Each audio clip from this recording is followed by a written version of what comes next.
latest and greatest movie reviews and interviews. This is your entertainment ticket. YE Tickets.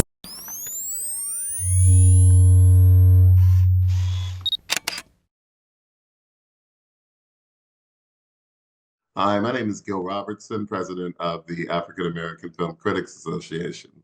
Today we're talking to two of our favorites, David Oyelowo and Simone Missick, stars of the upcoming Apple TV Plus series, Government Cheese. We're going to kick things off by introducing you to the AAFCA members on the call today, starting with Ro Moore in San Diego, Tatiana in New York, New York, Al McGee in South Florida, Carolyn Hines in Toronto, Canada, Derek Dune in Washington, D.C., and Karan Noah Kelly in Charlottesville, Virginia. I'm going to let you guys do what you do so well, and I will see you on the other side. Welcome home, Pops. While I was away, I came up with a plan that's gonna make our family the toast of Chatsworth. A drill. It self-sharpens as it works. You need to call it the Bit Magician. I like that. I'm not doing smash and grabs anymore. I'm on the righteous path. A what? Dad can make something out of nothing. He made the best sandwiches out of government cheese and white bread. All that poison food is probably what made him a criminal. This invention is my family's future. What's wrong with him? You would know if you'd been around. Do you know the Prevost brothers? I owe the Prevost brothers? I think you have a date. Are you in trouble? Oh, you need money? Yes. It's best to deal with situations in a timely fashion. I'm short on time. Time? It's an illusion. There is no past, there is no present, there is no future. It's all happening right now, so slow down. I know this is hard, but I'm here trying to make things right. Too late. It's never too late. We're a family. Owls are a bad omen. It's warning you. I don't have the money. Oh, Pops. Stickman said if you come to a crossroads, always go towards the sun. It will lead you to its treasure. Thanks, son. I can fix you. I don't need fixing. Oh, you do. You get to choose how you proceed next.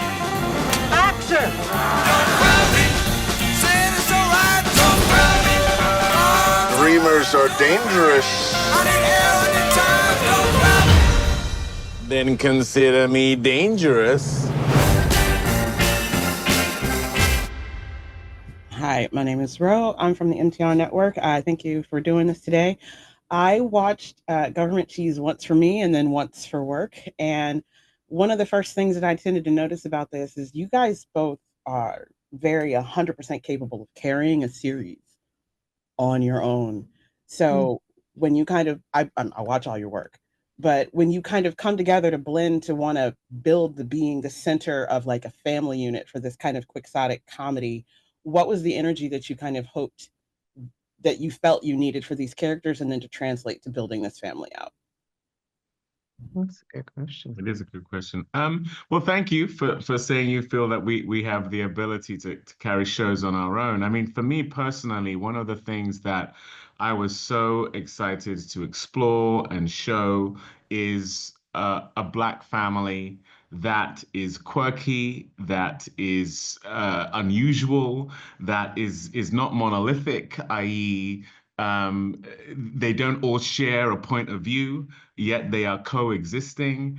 And I knew that in Astoria, we needed, and I needed, a dance partner whereby you really felt history. You rooted for them as a couple, as well as a family, but you also could believe the acrimony in the relationship. You could believe that these are two people who are growing apart. Hopefully, you root for them coming back together, because that is, in many ways what the the show is dependent on. And we knew that we needed a great dance partner for that to be the case. And boy, did Simone prove to be that when she came on board. So one of the things that David just spoke to, but just the idea of shared history and relationship. I think also wanting to find the light and the levity in the family despite the circumstances, not leaning into the idea of, oh, this is a woman who's been raising her kids while her husband was in prison. Just the concept of that on the page makes you think something that is just not what we were looking to bring to the screen. We wanted to find the ways in which these people defied kind of the norm of what you would expect in these circumstances, because the show is fantastical. It is surrealist. It is a comedy. And some of the biggest laughs that I have in exploring these characters is rooted in very serious experiences and situations that just don't align with the ways in which they approach them. And so it was wonderful working with David. He's a partner who was constantly thinking outside of the box. He always wanted to make sure that we were true to the circumstances, but still finding a way to speak to the history that we were creating in order to make these people feel lived in and real. So that energy of always searching and innovation and being creative was constantly felt on set every day, with him coming in, setting the tone. Well, the push-pull and the shade, it translates, and I really loved it. So thank you kindly. Appreciate it. Thank you. Hi, good evening. Carolyn for Carolyn Talks YouTube and podcast channel. Thank you for joining us today. This film is very offbeat and is very left off center, as you would say. You said it's very quirky, but even with all of the things that is unpredictable about it, there is something that is consistent, that is something that we've seen time in memoriam, I guess you could say, is women expecting to put their lives on hold for men. And the thing that I think, and it doesn't have to only do with whether the father's away, when he's incarcerated as Hampton is, or if he's away doing a job or traveling constantly. There's men who are in the house who are still absent and expect women to hold space for them in their homes. But something that I love about Astoria is that she doesn't immediately give in to Hampton when he comes back.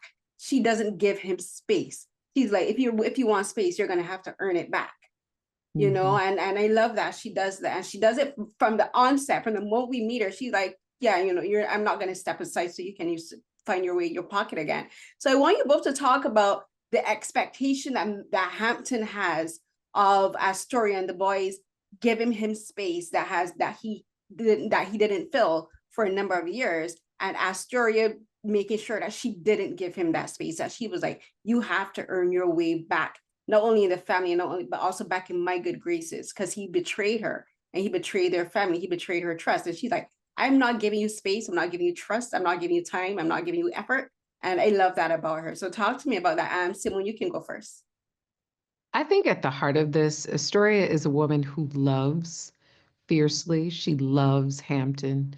He is the love of her life, her childhood love, and yet the disappointment of him not living up to his own potential is heartbreaking for her. And so where it looks like to, the viewer that she's keeping him at a distance to make him prove himself to her, there's also the desire that she has for him to become the man that she knows that he can be, the father that he can be, the husband that he could be, the partner. I think she's also made the decision to pursue her own dreams because, like you said, so often women do put their lives on hold and they put themselves second to family and to children. And that is something that I think Astoria realizes she doesn't service anyone by doing. And so although it feels very much like you have to prove yourself and you're not stepping back into these old shoes, all of which are true because she has moved on in some ways, the other part of it is her challenging him to make good on what it is that he always said he wants to do and the vision that he has for the family and for himself. You know, he got them this amazing house that, you know, he won in a card game. He got them this home, and then he's not there to help take care of it. And so there's that balance, that push-pull of him wanting these things for his family and not knowing how to execute them, and her wanting these things and seeing it and wanting him to do right. And so that, I think, is the lovely balance that we get to see play out over the course of the series. And I think the thing with Hampton is he has that very male trait of wanting to do, but not being very good at listening.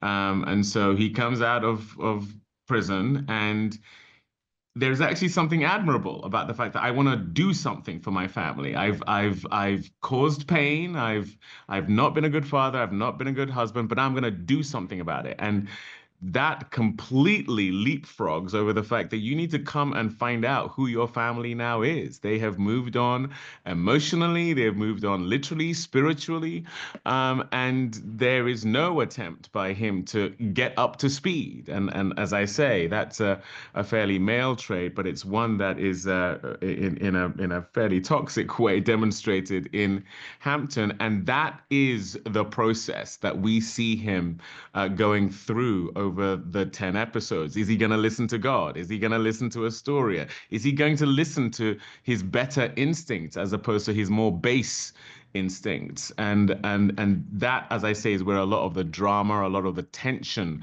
comes from, going back to an old way of thinking that was tied to criminality, or a new way of thinking that is tied to spirituality and connection with his family. And you know, I think that's a fairly relatable thing, especially as a man, unfortunately. And it's also where a lot of the drama and the tension in the show comes from. Great, thank you so much. I enjoy both characters. I wanted more scenes with them. Thank you. Thank you. Thank you. How's it going? Derek Dunn, Reviews and Dunn. Quick question for Simone. How was your experience working with the iconic Mr. Bokeem Woodbine on set? For me, it was very quick. I did not get to work with Bokeem, sadly. Our lives and our worlds don't cross on screen, but we did get to hang out in the green room, and he's a very lovely person. And what I do know is that every time I came into the trailer when he and David were done, the hair and makeup department was just glowing with how wonderful their work was on screen. And they were constantly talking about how funny David and Bokeem are and how well they played off of each other. And I was able to see that last night when I got to see the first 2 episodes. It was just watching 2 people, 2 artists make magic on screen. And so you can see the breadth of their talent, the 2 of them meeting together. It creates just a new dynamic, these 2 Black men on screen that don't lean into any stereotypes. They're so wildly different than a lot of men I've seen on screen portraying that time and portraying an ex-veteran, you know, a Vietnam vet and an ex-con. These are the ways in which these 2 men have figured out how to show that on screen is beautiful. So I can't speak to working with him, but I've worked with this guy, and both of them are top notch. Thank you very much. Hi, thank you. I'm Al McGee here with YAticket.com. Simone, David, I really enjoy your work. In fact, many of the things that you have done, and David got a chance to meet you at the AAFCA Awards ceremony this year. Now, Government Cheese. Now, you work with the director, David Hunter, and several writers. Paul Hunter. Well, thank you.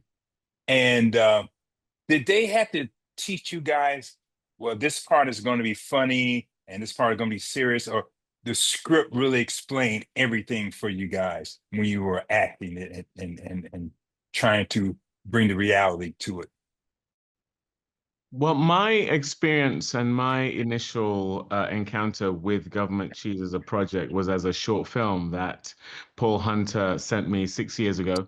And I was so taken with the very unique tone of it. To be honest, I didn't really think as to whether it's a comedy or a drama, or it just felt completely unique, completely new, completely fresh. I didn't have any comp for it. I just knew that I was compelled by it. And I knew that I was encountering a fresh voice in terms of Paul Hunter as a writer. And then it wasn't until we shot the short film that I was then able to discern what felt like the tone of it from watching it. And still, I found myself going, "Whoa, that's so unique. It's has like biblical parables and it's surreal and it's quirky, but it's also a family drama, but it's also a comedy. It has vibes of Wes Anderson. It has vibes of Spike Jones and Paul Thomas Anderson. It was so many things all at the same time. And when we decided to then spin it into a show, it was because we just felt there was so much more story to explore. It's based on his youth growing up in the San Fernando Valley here in LA. Simone and I are playing versions of his parents.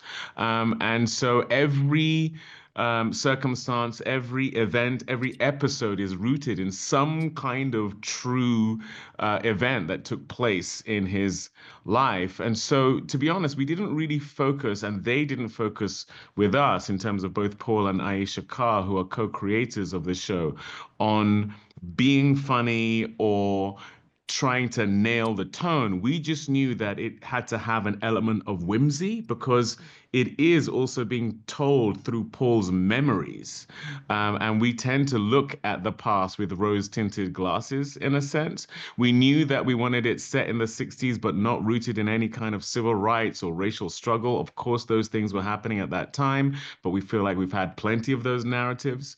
And so the tone came from knowing what we wanted to gravitate towards as opposed to what the tone that we or the genre we were trying to hit. And in doing so, we sort of feel like we've hit on something fairly unique and fresh. Well, thank you very much for that. And in my lifetime, I had real government cheese. Thank Congratulations. you. Hi, Tatiana here with Medium Popcorn Podcast.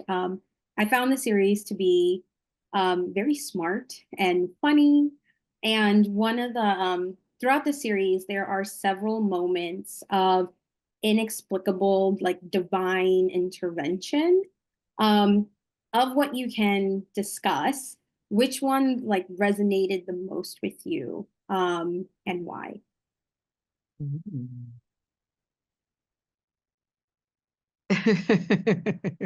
So there is a moment, and it's in a later episode where it's a callback to a moment that we see in the second episode.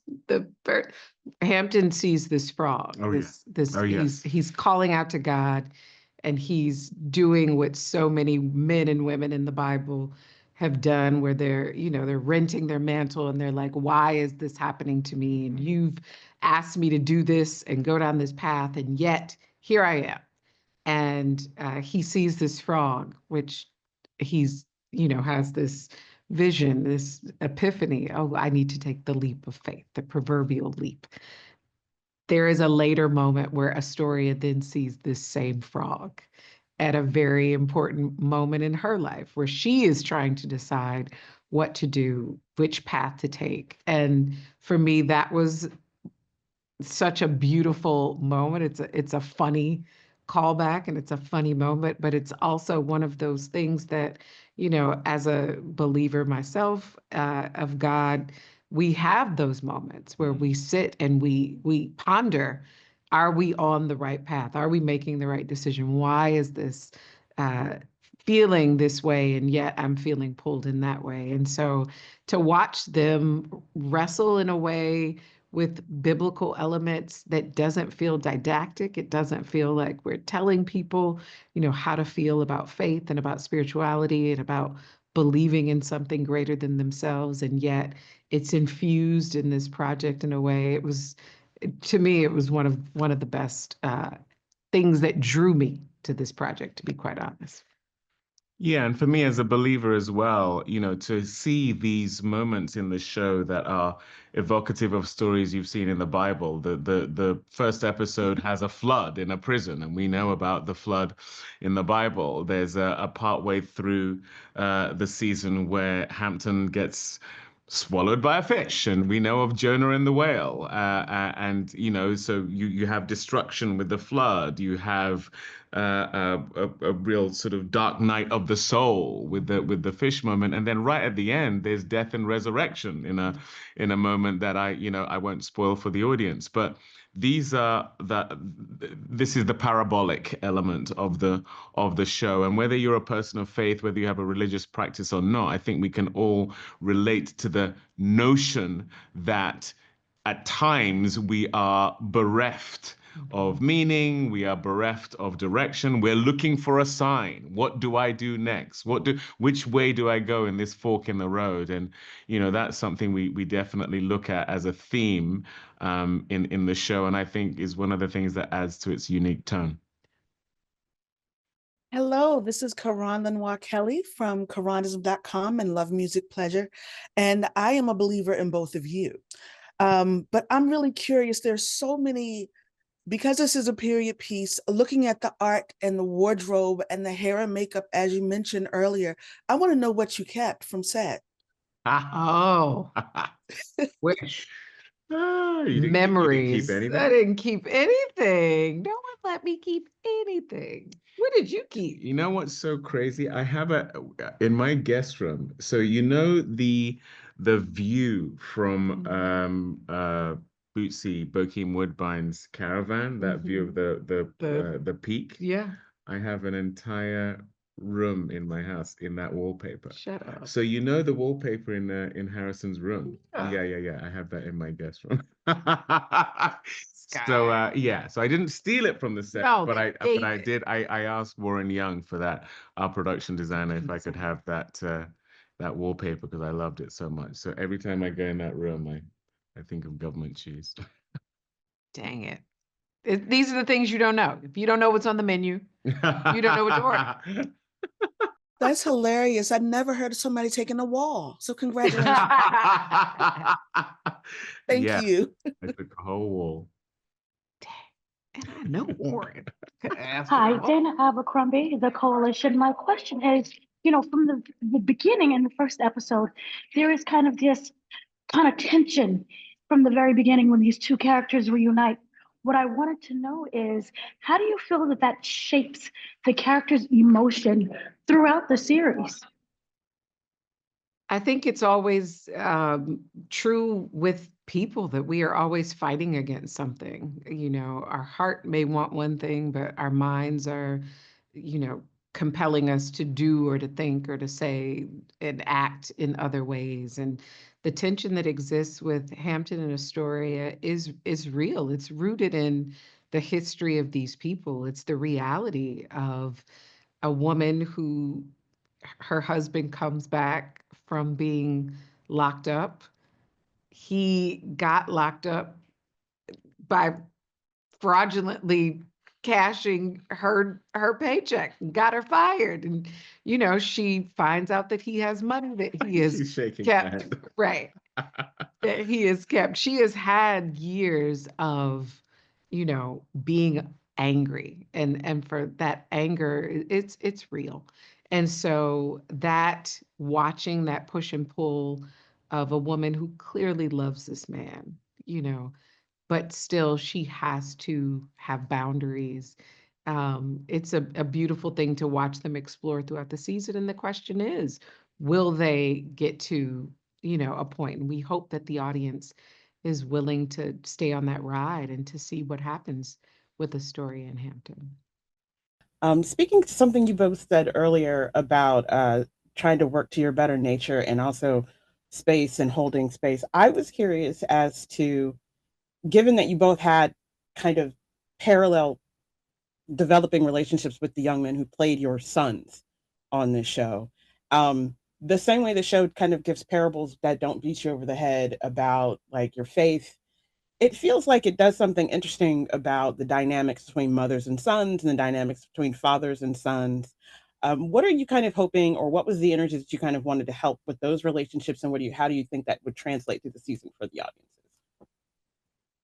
Well, I mean, for me personally, I have 4 kids. They are all very unique.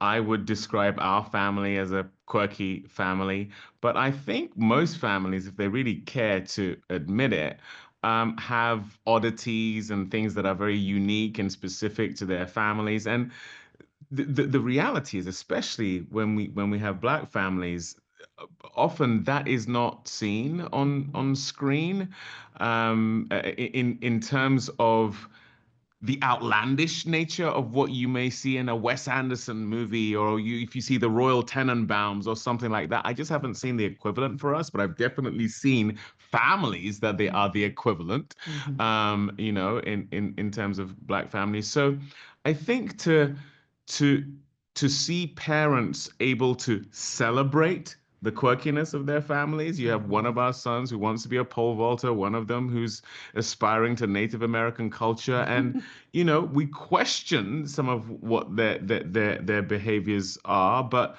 by and large, we support them and allow them to be who they are, and I think that's a beautiful thing. It's one of the things about the Chambers family that I really like, and why I think of them as a family to be celebrated rather than just observed, in a sense, because there's something, I don't know, incredibly endearing about this very family, because they are all sort of unique in their own specific way. I mean, I was raised in a household where my husband calls my parents Black hippies. They were very non-traditional, non-stereotypical. I remember I would go to school and kids would say, "Oh, my parents said because I said so." My dad was like, "I welcome arguments. What are your thoughts?" I wanted to be everything from a veterinarian to, I mean, some of the wildest things. And my parents supported me. They never said, you have to be this idea of a Black girl or a woman or anything. And so for me, being able to then present what is, I guess, an oddity in some ways of a Black mother, the idea of a mother of saying, you know what, you are a genius, you have scholarships to Harvard and Yale, but you want to be a pole vaulter, and I completely support that. That's something that we don't necessarily see represented with mothers and not Black mothers in America often. And so it was a lot of coming back to what is actually true about my family and my upbringing in ways that I never really questioned, because it just was the standard and the norm. So it's lovely to be able to present something to an audience that, we call quirky and different, and yet it's very true to who I am and what I was raised with. I was just saying, I felt like it really resonates. And my parents gave us 5 minutes to have our say, have our opinions. And my mother only ever caveated anything with like, well, if you tell me it's something you want to do, I'm going to hold you to it. So I gave her a list when I was 5. I still have 3 things on it I have to accomplish before I die. She calls me periodically to remind me that my to-do list is not done. But it's just like the show it did a lot of show and tell, so it felt like the dialogue was just as important as the physical relationships that you gave, and you guys built a likeness that was very relatable, even when your kids were quirky. My father is not going to stand for, I'm not pole vaulting, but that's not gonna fly. I can do it while I go to college, but I'm going to college. But I liked how you guys gave that balance of energy, and I really appreciate it. So thank you. Thank you. Thank you. Hi, I'm Carolyn again. So I'm kind of gonna go off of Rose's question and your answers, and the topic of biblical parables and motifs. So something else that's very common in the Bible is the discussion of gifts, using your gifts, using your talents. There's a parable of the 10 talents, and something that I really like about this show is that all of the characters have talents. You know, and whether they're obvious or not, they do have a very specific talent. You know, for our story, it would be easy to say that her talent is she's an amazing artist. You know, she wants to be a designer, but her sketches are stunning. But she also has a talent for music, and it's hinted at in just one episode where we get to see her play a violin, my favorite instrument that I used to play as a kid.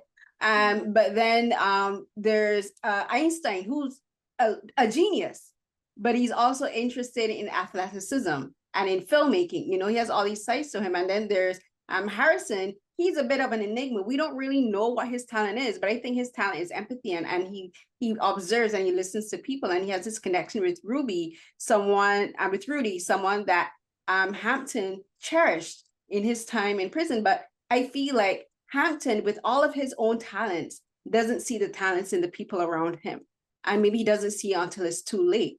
You know, so I want you guys to talk about the talents in this family, and Astoria sees the talents in her children. She even sees the talent in Hampton. Like one thing she doesn't do is she doesn't discourage Hampton, even when he comes back, even with all of her anger and her frustrations at him. She doesn't tell him that he can't be an inventor. She doesn't tell him that he can't get this thing done. But he doesn't see the talents in the people around him, including Rudy and including you know, the character played by Bokeem Woodbine. So when you guys are talking about talent and in seeing people's talent and in recognizing talent. I think the reason why Hampton can't see the abilities and the gifts of those around him is because he's quite selfish. He's quite self-involved. And that is the journey he's on over the 10 episodes. You know, by the time you get to the end, you see that there is a price for being that way.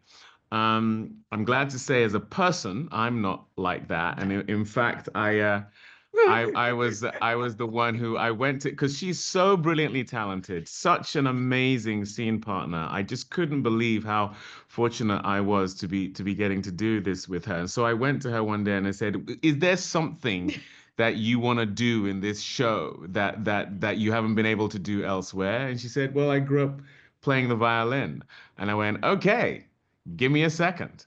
And that's how it ended up in the show. But it's only today I'm finding out that it didn't quite play out as Simone had expected. But I'm very glad that the violin playing was in the show, because you liked it. I will say that David is a seeker of people's talents. He is also extremely talented. He's super funny on screen, but you've seen the dancing that we had to do, and he was like, you know, I think we're going to do a waltz, and I was like, oh, a waltz, are we? And we had weeks of dance lessons, the two of us, and it was something that I think, although Hampton might not be able to see the talents of those around him because he is so singularly focused, because he's got this ticking clock, he owes this money, he doesn't really have time to take a step back and take everyone in because he's fighting for his life, that David is a person who seeks out the talents of others, even when the violin playing doesn't, you don't get the preparation. You know, you used to play when you were a little girl. You know, it takes practice. But I think that what we will see on screen is a lot of people who are extremely talented, from our producers, our writers, hair, makeup, wardrobe, costume. That wardrobe and costumes are the same. Production design, everyone brought all of what they had to this show, and it shows. And she's great with the violin in the show. It does show, like, the production crew did a fantastic job. And fun fact, I also used to do ballroom dancing as well. So that was something else I really loved as well. So I love the dancing scene. So thank you so much. Everyone did a fantastic job. Right. Thank you. Derek Dunnigan, Reviews and Done. My question was for David. You mentioned earlier how the process came about with Paul Hunter. As we all know, Mr. Hunter is a legendary music video director. Did you ever ask him about any of your favorite videos that he did and his process behind some of those classics? You know, Paul was quite sheepish about the music video stuff. You know, I think for him, yes, he's been prolific with music videos, but he really venerates filmmaking. And for him, he wanted to talk less about his music videos and more about great filmmaking and filmmakers, because I think that ultimately is what he really aspires to. I think that sensibility is what he has brought to his music videos. And I think he's quite sensitive about the notion that in some way, the fact that he's done so many incredible music videos will in some way be deemed something that is lesser than the filmmaking that he aspires to and is capable of. And I can see that. It's a bit like a comedic actor wanting to do more dramatic roles, or someone who's deemed to be an action star wanting to do something that is a bit more meaningful or historical. There are just these preconceptions we may have of what different things that we have done in the past might mean about us as an artist. So, you know, I even if I wanted to talk to him about those things, he was quite sheepish about them. But the thing I will say, it is so clear to me that his visual style and the fact that he has made so many of these iconic videos was a huge benefit to us in making this show. It is visually so arresting, so engaging, intoxicating, so specific as well. The dance between production design and costume and cinematography, all of which Paul was very much over, is something you need to have when you're doing these amazing music videos. That's why they are iconic, because they are these short films essentially that work on so many levels. And he managed to bring that, you know, with his oversight alongside Aisha Carr, to 10 episodes of television, and we were huge beneficiaries of that. So, you know, I'm really, really glad of the trajectory that he's been on, but especially proud of him for stepping into something that means so much to him, but doing it with the level of artistry that he has managed to bring to it. Thank you again, and congrats on the show. Thank you. Hello, Simone and David again. This is Al McGee here at YAticket.com. Well, we're talking about talent. Well, you're talking about talent. Well, when did you two realize that you had the talent to make it in this business as actors? And were you very young, or were you a little bit older? But when did you, in your own self, your own mind, your own being, realize that you had the talent to make some money and to survive in this business? Well, when I realized that I could do this, and when I actually made money, there was quite a significant amount of time in between those two things. But I had a wonderful teacher. I graduated from Howard University, and I had a great professor, Kim Bay, who was integral in me making the leap. I always knew I wanted to be an actor. It was something that I knew since I was a small child, but did not tell anyone in my family. And so she was one of the first people who really said, this is something that you could do professionally, and helped to guide me just in very small ways as I was making the decision on how this would come about. But when I actually made money, that came far, far, long in the future. And yet, you know, you work with people when you do theater and when you do projects that are passion projects, and you realize, despite the talent, there are plenty of people out there who are gifted and don't make a successful living at this. So it's truly a blessing. I recognize that it is God ordained and it is divine that I am able to make a living doing what I love, because it is something that I think was gifted as a talent, and I'm thankful to it. But I'm curious what it was for you, David. Well, I had a Kim Bay as well. I had a teacher called Jill Foster who, you know, I grew up in a Nigerian household where academia was all that was deemed important. The arts were very much not what my parents wanted for their three sons. And so I was on my way to being a lawyer, but I had loved doing drama at school, and I'd done a fair bit of it. And I had this teacher who said, I really think this is something you should consider. I think you have the ability to go all the way with this. And she helped me with my drama school applications, and that led to me having a scholarship to go to the London Academy, which is where I went to drama school. But the moment when I realized that I could make a living at being an actor is the moment I realized it was the only thing in the world I wanted to do. And once I had made that decision, I thought, well, I guess I'm going to have to figure it out, because there's nothing else I want to go and do. I'm not going to give myself a plan B.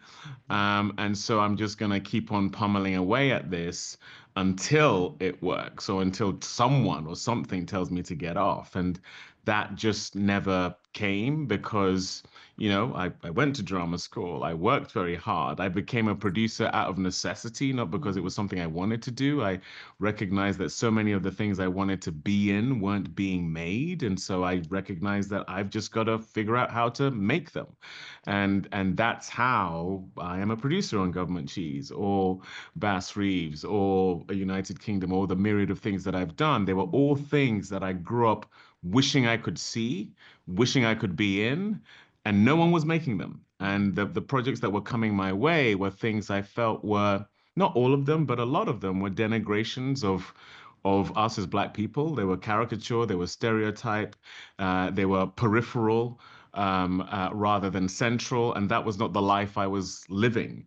And so many of the projects that I choose to do are because they are representations of the things I want to be in and things I didn't see as I was coming up. And so, you know, it's the only thing I want to do. And I recognize that what we do is entertainment, it's educational, but it's also a political act. For me, seeing this Black family in this milieu in a way that isn't tied to civil rights or racial struggle, where there is joy as well as challenge, it's a political act. It's a demonstration of the complexity of who we are. And I think that's the way you break down prejudice. And that is what I have dedicated my life to. And so, you know, the making a living is a byproduct of that, but for me, it is an absolute calling. Wow, that's really great. And I'm a former speech teacher myself, and I do have a couple of former students now. They do a lot of speech presentations and things like that. But it always takes that one person to really lift you up, to make you fully believe. And I want to thank you for your answers, and also I want to thank you for your talents, and keep up the good work. Thank you. Thank you so much. Tatiana again with Medium Popcorn Podcast. In playing Astoria and Hampton, what is the most surprising thing you learned about yourself through the character? I think that for me, I didn't realize how confined my belief of what was possible really was. I remember when David and I were just looking through the script and talking about things, and I was building the world of who I thought this woman was. I realized I was taking things from movies I'd seen, documentaries I'd watched, stories I had heard that again told a very narrow idea of what Blackness was during that time. And so some of the things that were referenced in the script and that Paul would then explain, I was like, oh, this was his actual experience. This is where this is coming from. And, you know, I've said before that it drove the conversation of me talking to my mother and me talking to my aunt and finding out from them what their experience was during the late 60s as Black women in Detroit. And it was not what I had witnessed and seen and grown up seeing on TV and film. And so it wasn't until going through and building a story that I realized I had to release all of the shackles that I had on my mind of what was possible. Could a woman be an interior designer during that time? Could she have free Black children, joyful Black children during that time? And the answer was in the creator of the show, Paul, which was yes. And yet everything that I had watched and listened to up until that point told a very Black trauma, everyone was denigrated. There was no joy or success, but in small ways, and they were always taken away. And so what was lovely was to be able to create a character that was rooted in a lot of truth, and to recognize that, and to remember really that there is no monolithic idea of Blackness, and to be able to show that to an audience and know that it's coming from a real place. For me, it's I learned about myself that there's almost nothing I won't do to tell the truth of a character. And the way that manifested is I have an abject fear of snakes and of large bodies of water where I can't see the bottom. And we shot by Lake Piru in California in a tall grass area that was infested with snakes. We had 3 wranglers there to catch snakes while we were shooting. Many times they caught snakes. One time, a camera woman had a snake slither over her foot just before we were about to go for a take. She jumped out of the grass. We all had to stop for a moment for them to grab the snake, put it in a bucket, and we kept going. But, I stuck it out and shot all those scenes. And then I had to do a bunch of swimming scenes in Lake Piru, which is, you cannot see, like, you put your hand under the water 6 inches and you cannot see your hand. And it also has really dangerous currents in there. So it's not until like now I'm going, what the hell was I thinking? I believe that you have these phobias. I do. I really, really do. They are real. Those are the 2 things I'm most scared. I saw Jaws as a kid, and I like there are swimming pools I won't go in. There's a shark in there. Surely there's a shark in there. And snakes I really hate. But if it's for a character, something in my brain Clicks. switches. Yeah, it's And when you watch it, you would never think that Right. this is a person with a phobia, because when they came back from shooting at this seemingly awful place at Lake Piru, everyone was just waxing poetic about how incredible David and Jahi were, and how I never heard Oh yeah. that a complaint, nothing. That's You why ask my family. he is They the will producer tell you. They will tell you. and the lead of the show. I hate snakes. I can't even believe it. Thank you so much, Simone and David. And I'm glad you made it out of Lake Piru. I know there's a lot of drama concerning that lake for sure. Oh yeah. There Oh yeah. is. Oh yeah. Lots of crazy stuff. And I told him that before he went to shoot. And my ears just went, can't hear it. Can't hear it. As it was coming out of my mouth, I said, I cannot believe I have just. I don't even remember it. Thank God. Yeah. But that's my brain. It's weird. I was kicking myself. I was Oh, like, really? How could you do that? Oh, wow. Yeah. Okay. Don't worry. It's the brain thing. It switches off. If it's in service of the character, it won't register. Nothing. Okay.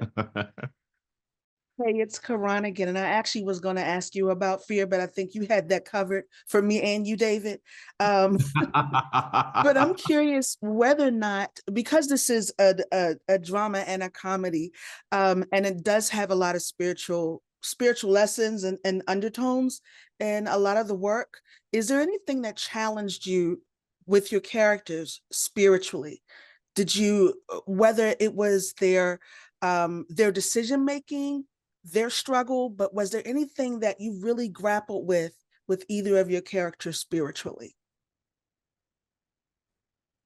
I can say that it was interesting that Astoria doesn't necessarily have a faith that we see her practice, which for me it's always the undercurrent of characters that I approach, but it's certainly the number one thing in my life. And yet to have this woman who, she's got a boyfriend, and the kids, they don't go to church on Sunday. And I thought that was something that was fun to explore, but it didn't necessarily affect me. It's just the realization that we get to play characters that can be completely opposite of who we are and yet find that commonality. And I think that she is on her own spiritual journey as well as a journey of self-realization that I think will resonate.